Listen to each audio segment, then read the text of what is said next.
who is the president of Umkhonto weSizwe. The national officials deliberated intensively on the same matter, which went viral on media.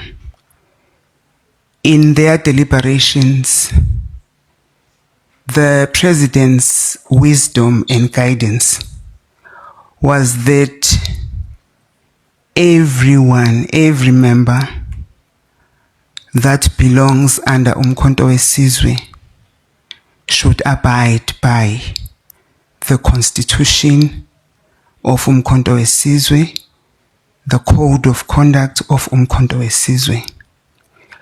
Should anyone, any member of Umkhonto weSizwe transgresses, meaning that should any person behaves out of the constitution stipulations, that person should be subjected to the disciplinary processes. It is therefore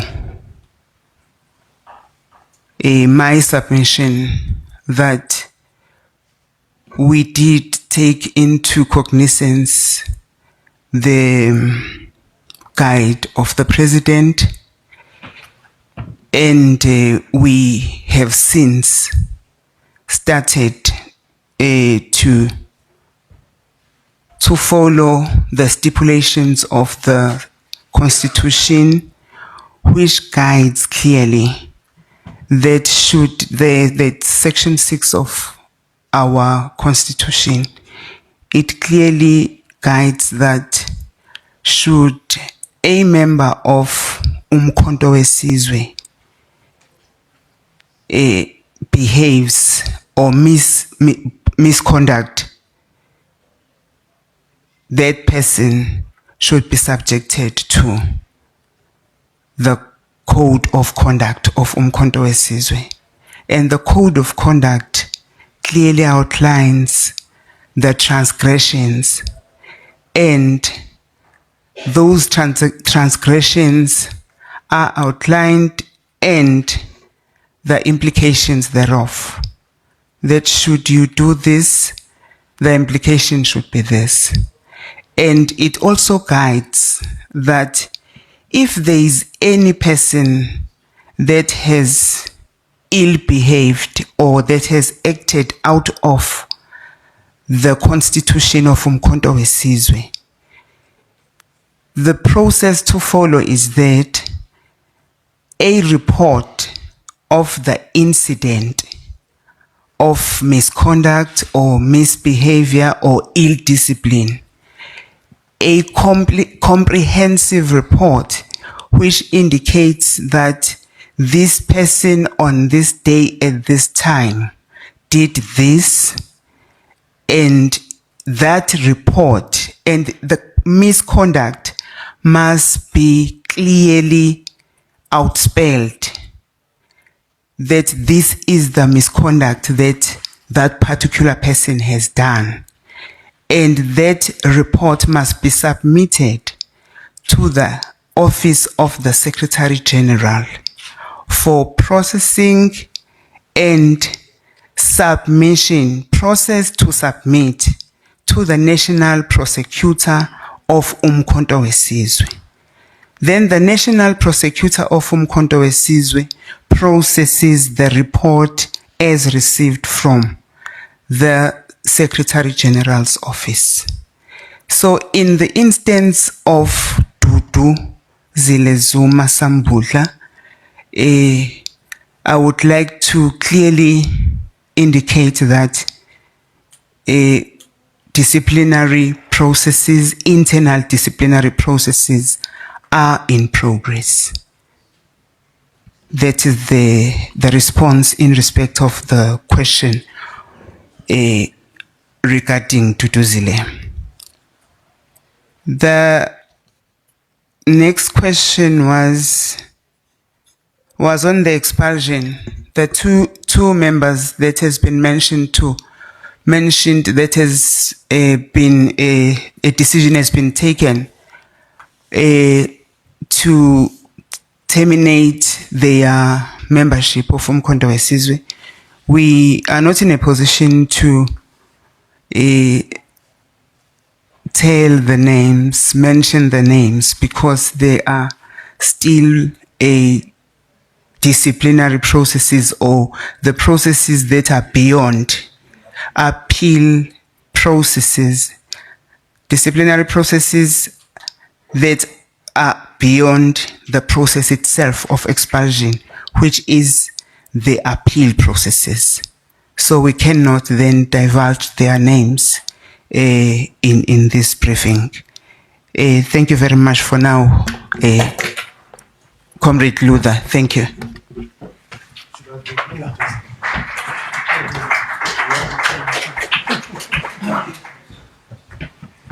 Thank you so much for the response. The SG will come and give other responses, and the convener of the Women's League will follow immediately after. That's right. No, thank you very much, DSG, and thanks for all the questions that we raised here. The DSG was able to clarify some of the issues that were raised. There is a question on why do we announce the leadership structures separately? Why can't we do it all at once?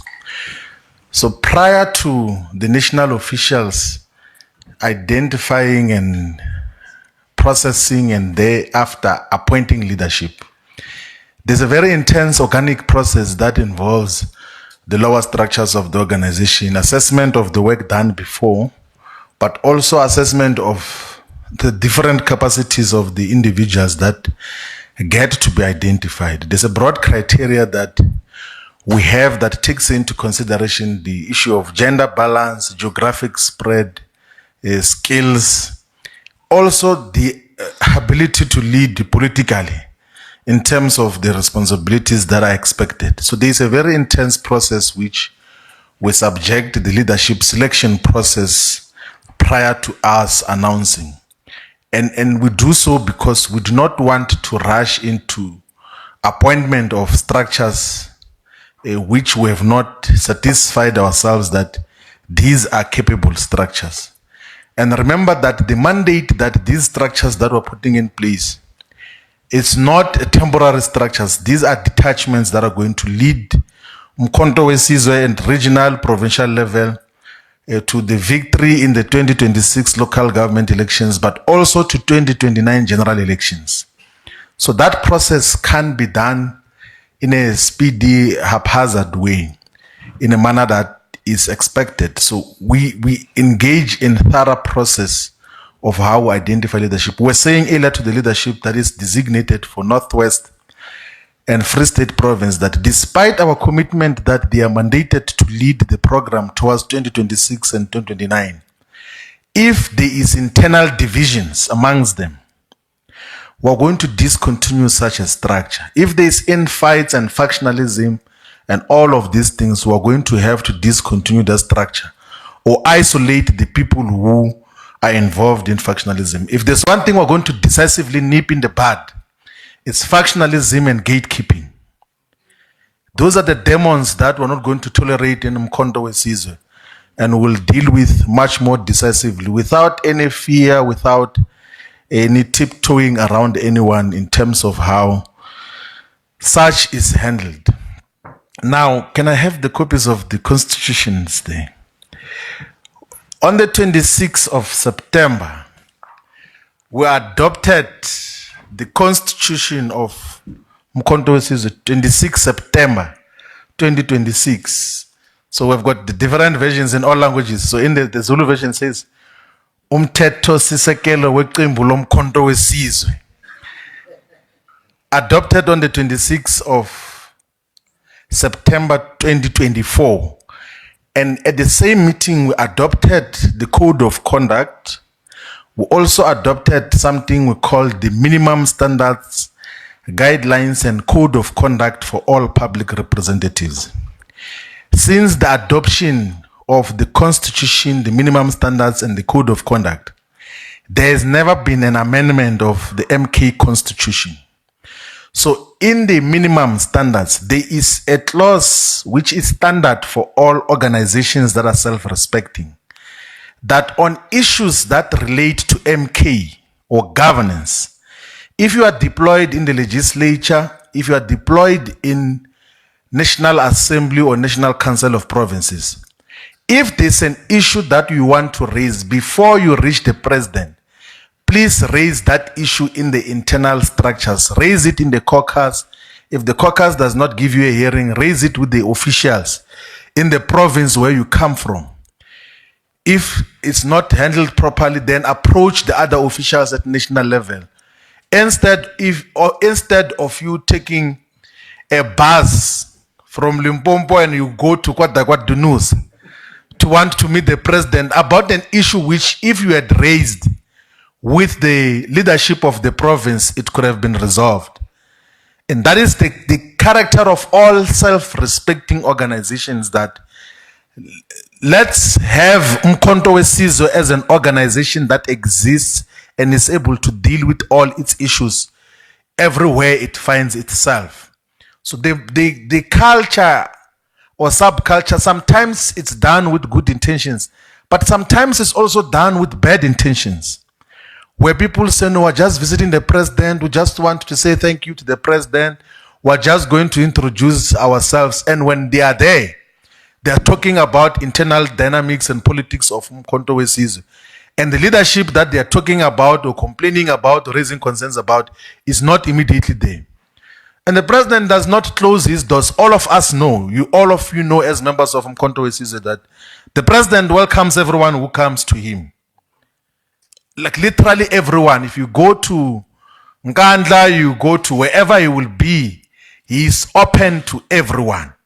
But we are then saying that as a matter of proper record and proper conduct of the organization, if you want to raise organizational issues or issues that relate to governance, raise it in the relevant structures instead of you going to raise it there. Because one issue which we have to deal with, it's a situation where even when the comrades who go to visit the president have not raised any issue with him, they will ask for a photo with the president. And then when they go back to the ground and they go back to the legislature, they harass people with that photo. That I was with the president here, the president said, Ubaba Ute. That is what we are dealing with much more decisively, to protect the character of the organization, which is able to deal with its own issues. There are disciplinary issues that we have taken in relation to Mpumalanga. We've mentioned that, but the DSG is correct that because those that have been subjected to the disciplinary process or decisions have been taken against them still have the leeway or the permissibility to appeal. We can't be publicizing their names. It will not be fair on them, because everywhere they go, they're going to be treated that this is an expelled member, this is an expelled member. We just are explaining the simple fact that we have taken a decision to expel members. They must exhaust internal process. And once they are out of the organization, we will explain even the offenses that they committed. There's a challenge in Mpumalanga, objectively so. And we have met with the leadership that is led by the convener of Mpumalanga, Advocate Busisiwe Mkhwebane. The convener of Mpumalanga is Advocate Busisiwe Mkhwebane, as per the decision of the national officials of the National High Command of the President. So that is the convener of Mpumalanga. We are aware that there are people who are not pleased with the composition of the leadership in Mpumalanga. Such is the case as well in Limpopo. That is why we gave an indication here that the leadership, the national officials, will go to the province to listen to each and every member of Umkhonto weSizwe as to what are the basis of their concerns, so that we can resolve all these issues and then we end up with one organization. We will not close our eyes and ears whenever concerns are raised in the organization, even if we suspect that some of the issues that are raised border on opportunism. We will always go and listen to to all members of Umkhonto weSizwe so that we produce one organization and not multiple organizations. But also we want to caution the comrades that are raising legitimate concerns about the leadership that don't, in the process of raising concerns, find yourself on the other side of the constitution and violating it. There is no one who is closed out. When you are not appointed as leadership, don't say that I am the leader, I will not change. There is no leadership structure in Umkhonto weSizwe which was appointed without the concurrence of the president. All the leadership structures, including the ones we're announcing here of the leagues and the fraternal organizations, the president was in those meetings, and we go name by name so that we collectively take responsibility. To now want to attribute the leadership outcomes and collectives to one leader of Umkhonto weSizwe is opportunism, is problematic. But also, if you want to bring information which perhaps the entire leadership collective was not aware of when it was making such an appointment, do so in a disciplined way. Do so in a disciplined manner. Don't go and organize parallel programs and want to demonstrate that you are more relevant than the leadership that has been identified. We know as the collective as to what we're doing in all the provinces and the regions. We're not making mistakes. But if there are issues that were beyond our comprehension, when we make appointments, bring to our attention, we listen to you. Hence, the national chairperson will be going to Limpopo with the national organizer and the head of presidency to listen to the concerns that are raised there. In Mpumalanga, the national officials will be going to listen to whoever is raising a concern. We did say this to the detachment, the top 8, the convener, Advocate Mkwebana, the deputy convener is Masumbuka, the coordinator is Mkatra, and all the leaders that have been appointed. Those are leaders in Mpumalanga. Even when we go to have consultations in Mpumalanga, we take that decision stands, but we are willing to listen to other perspectives and inputs from members so that ultimately we all get to own up to this. So, in the democratic centralism that is outlined in the constitution of Umkhonto weSizwe says that there will be democratic consultations before decisions are taken. That is what the constitution of Umkhonto weSizwe says. That there will be democratic consultations and engagements before decisions are taken. But once decisions have been taken, the right to disagree, the right to differ dwindles into insignificance. It doesn't matter anymore. We can't consult forever. At some stage, we must have to take decisions in terms of how we move forward. The issue that is raised by Natasha from SABC on free education, it's a historical fact that will go into proper historical context that when there was Fees Must Fall movement, Bongikosi Kanyile is here, he was part of the Fees Must Fall movement. First, the reaction of government under President Zuma was to put in place a commission of inquiry to investigate methods of how we can introduce, or South Africa can introduce, fee-free education at higher education level. And that commission did not recommend that there must be fee-free education at higher education level. It recommended some mixed masala of combinations of student loans and banks involvement and all of those things there. But President Zuma rejected that report and announced that there must be free quality education for all at higher education level. That was the decision that was taken. And of course, after he left office, those who came after him frustrated the full rollout of free education for all at post-secondary level. But politically, President Zuma had given a directive in terms of introduction of free education for all. And that is on record. And by the way, if you were to go and check the many articulations which even the sponsored disruptions which some of us were associated with in the past, even the sponsored, you must go and listen to all his interventions on the land question. In Parliament, he emphatically said that Why is it that there's a debate amongst black political parties on the expropriation of land without compensation?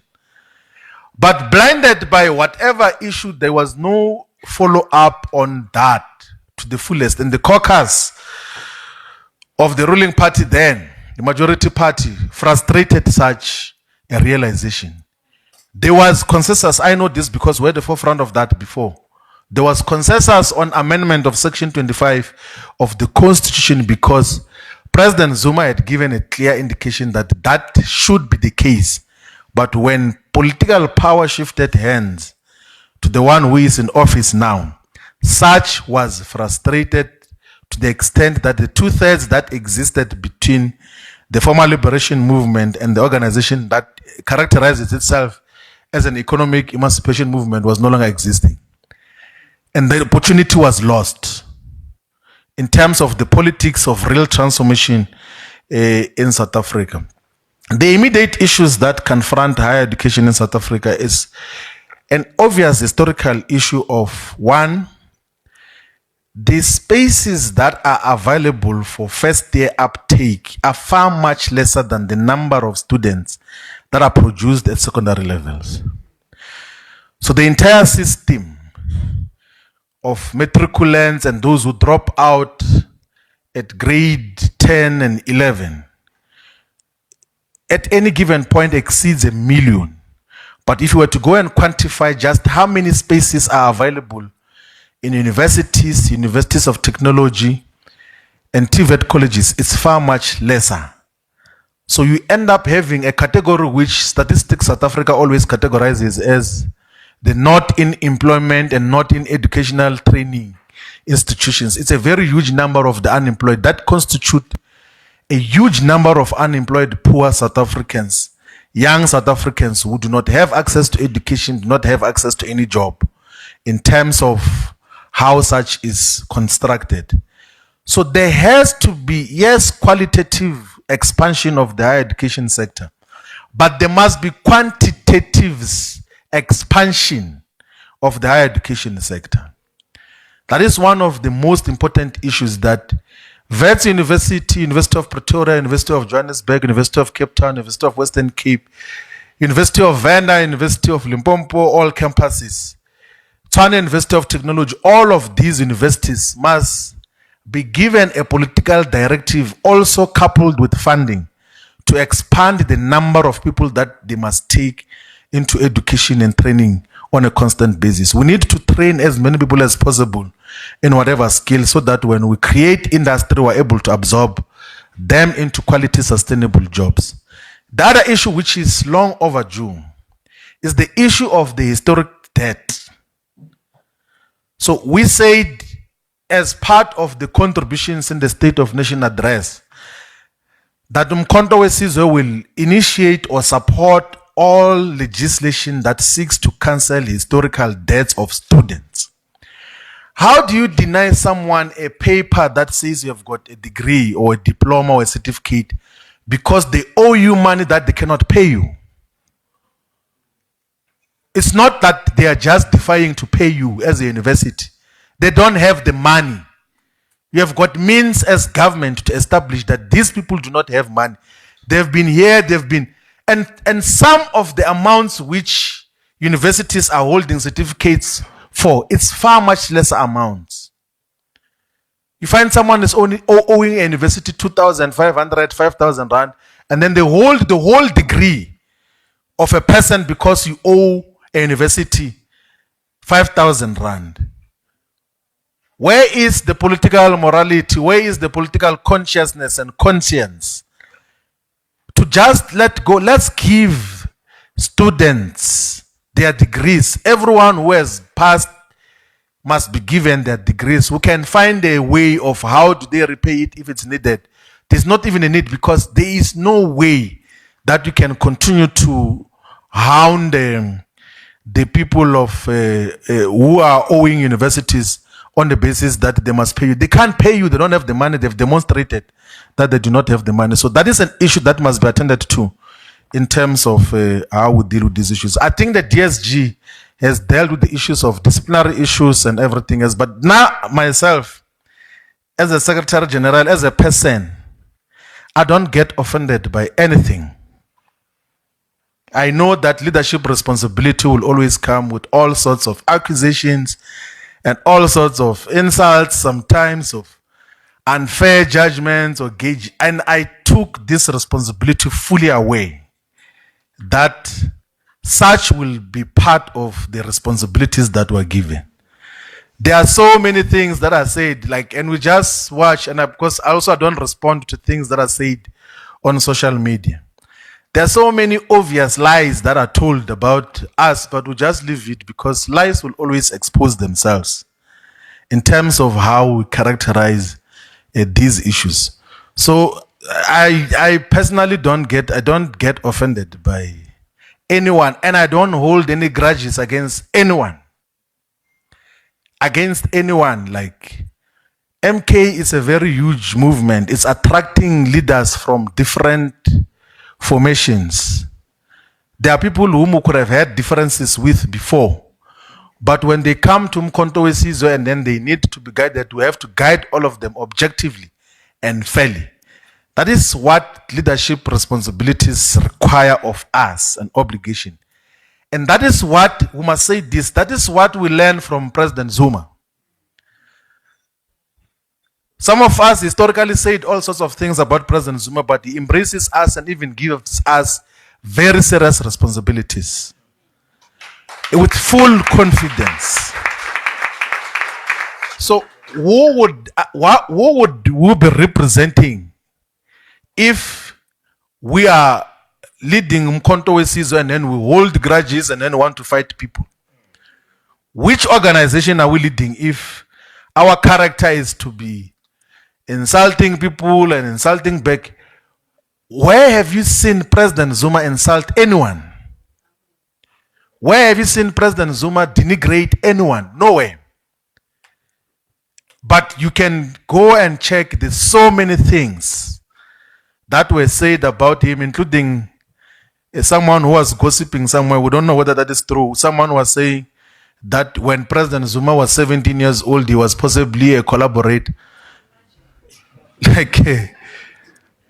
And these are certified collaborators who, even when they were leading the country, you could see by their direction, their association with the imperialist and colonialist West, that they are representing the interest of the establishment. And then they tend that, no, when 70 years ago or 68 years ago, when you were 17 years old, how did you get arrested?